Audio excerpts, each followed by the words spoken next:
Hello बच्चों, let's read this question. So this question says, what is the correct orbital designation of an electron with the quantum number n equals to 4, l equals to 3, m equals to -2 and s equals to half? Option A है 3s, option B 4f, option C 5p and option D 6s. तो इसमें जो की concept है वो क्या है? Quantum numbers. सो quantum numbers क्या होते हैं?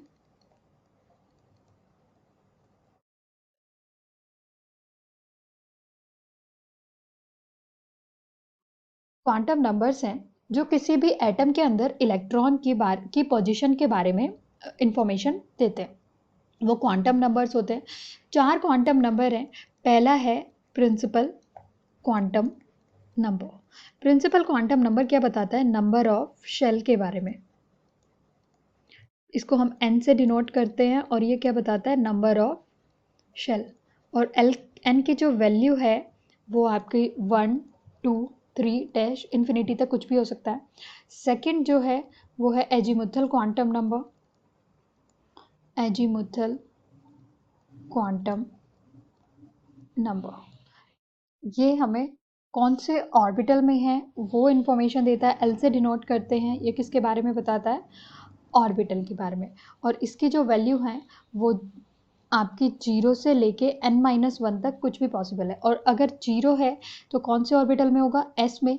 अगर इसकी वैल्यू 1 है तो p ऑर्बिटल में है. अगर इसकी वैल्यू 2 है तो d ऑर्बिटल में है. और इसकी वैल्यू 3 है तो f ऑर्बिटल में. थर्ड जो क्वांटम नंबर है वो कौन सा है? Magnetic quantum number. Magnetic quantum number electron के ओरिएंटेशन, नंबर ऑफ ओरिएंटेशन के बारे में बताता है. इसको m से डिनोट करते हैं. ये नंबर ऑफ ओरिएंटेशन के बारे में बताता है. और इसका जो वैल्यू है वो l की वैल्यू पे डिपेंड करता है. -L2 + L तक हो सकता है.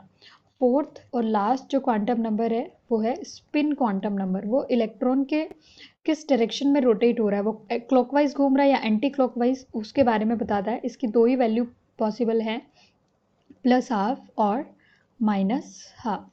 इसके लिए 2 ही वैल्यू है, +12 और -12. अब हमें एक given set of quantum number है, हमें 4 वैल्यू गिवन है क्वेश्चन में. उस अकॉर्डिंग हम अपना आंसर फाइंड आउट कर सकते हैं. अगर हम चेक करें, n की वैल्यू आपको गिवन है 4, 3, -2 एंड हाफ. तो हम यहाँ पे लिख लेते हैं सारी वैल्यू. n = 4, l का जो वैल्यू आपको गिवन है वो गिवन है 3, m का जो वैल्यू है वो आपको गिवन है -2 एंड s का जो वैल्यू है वो गिवन है हाफ. तो अब हम चेक करते हैं. n का वैल्यू 4 मीन्स जो नंबर ऑफ शेल है वो कौन सा है? 4th. और जो ऑर्बिटल है वो कौन सा है? l = 3. अभी हमने चेक किया l = 3 के लिए क्या होगा? f. तो कौन सा ऑर्बिटल होगा? 4f. तो आपका जो सब ऑर्बिटल आ रहा है यहाँ पे वो कौन सा होगा? 4f. तो अब हम चेक कर लेते हैं कि ऑप्शन क्या क्या है. 3s तो नहीं है, 5p भी नहीं है, 4f है, 6s नहीं है. So our final answer is B 4f. Hope you understood it well. Best of luck.